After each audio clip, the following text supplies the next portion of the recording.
I see. So essentially, what are they protesting for, these workers? That's a great question. So, right now, the minimum wage in New York City is $7.25 an hour. That last month, the state legislature voted to change that by 2016 to $9 an hour. But what these workers are saying is, listen, even $9 isn't sufficient. It's not enough for us to clothe our children, feed our families, and live our lives in a meaningful quality way.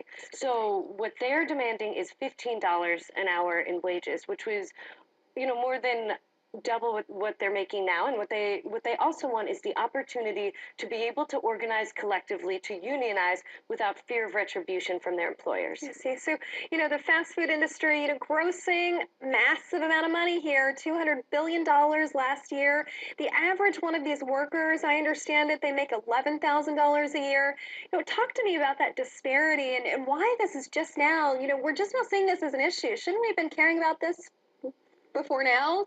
Yeah, sure. So I think that minimum wage is something that we've seen come up before. President Obama mentioned in his State of the Union address that he wanted to raise it to $9 an hour, what will soon become the status quo in the state of New York.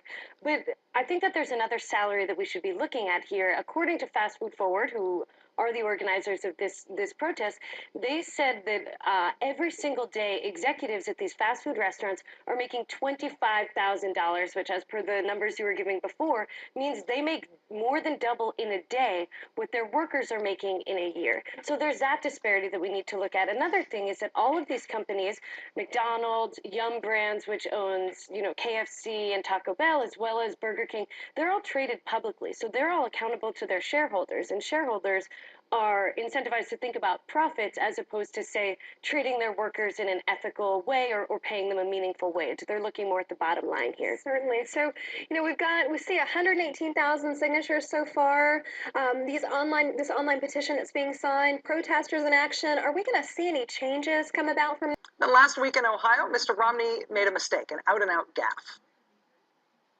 I saw a story today that one of the great manufacturers in this state, Jeep, now owned by the Italians, is thinking of moving all production to China. Not true. Totally false. Jeep is not doing that.